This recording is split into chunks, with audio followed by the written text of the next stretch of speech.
Attitude's great when everything's going great. Of course, it's easy to have a good attitude then.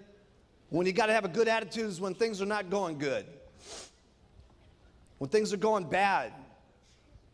I can remember back in the beginning, I talk about Don Grinnell all the time. Don Grinnell was my best guy, okay?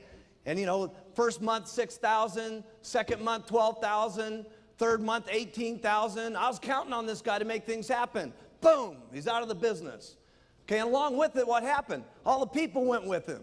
Okay, and what happened to my meetings? Went from 60 down to 20. Okay, how did you think I felt back at that time when we didn't have any literature, we didn't have any journals, we didn't have nothing going on? Okay, we had just a couple of bottles. Okay, and my only guy that I was counting on to really make things happen left. How do you think Mark Hughes really felt? Terrible. Put it in your notes. I felt bad. Now, I've signed the guy up 3 times. And I felt bad all 3 times. I'm telling you, I'm going to get him a 4th time one of these days. He's going to be one of these days. I don't know how many times it's going to take us, but we're going to get him sometime. But anyway, I felt terrible about it. 1985 came along. The FDA hit us like an atomic bomb, okay?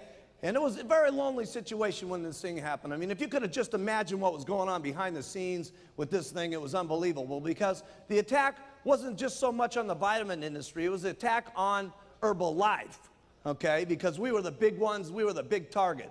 I mean, in that FDA Senate hearings, there was 400 companies in there, okay? And 399 of them got 2 hours, and I got 1 day in 6 hours. Okay, and the night before, I'll never forget this, we were up in the top room of the Hyatt House, okay, and the Hyatt looked directly across at the Senate building, and they had called us up and they said, listen, Mark Hughes is not allowed to have any of his lawyers in the room, and he's not allowed to have any of his doctors in the room. He needs to come there alone. And there I was, 27 years of age, with no medical degrees, with no lawyer degrees, with no answers that were supposed to be happening in the testimony. And I was going to be sitting here in front of these senators looking like an idiot 24 hours a day on national television. And I'm sitting there scared to death, scared to death.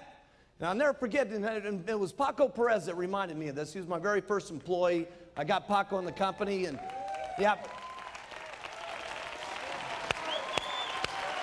Where's Paco?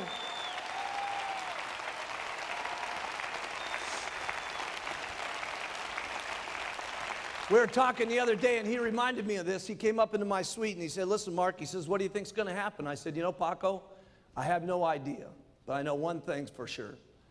If we tank, tomorrow I'm going to open this thing up, and you're going to be the first guy I'm going to hire back in the company. And we're going to do it all over again.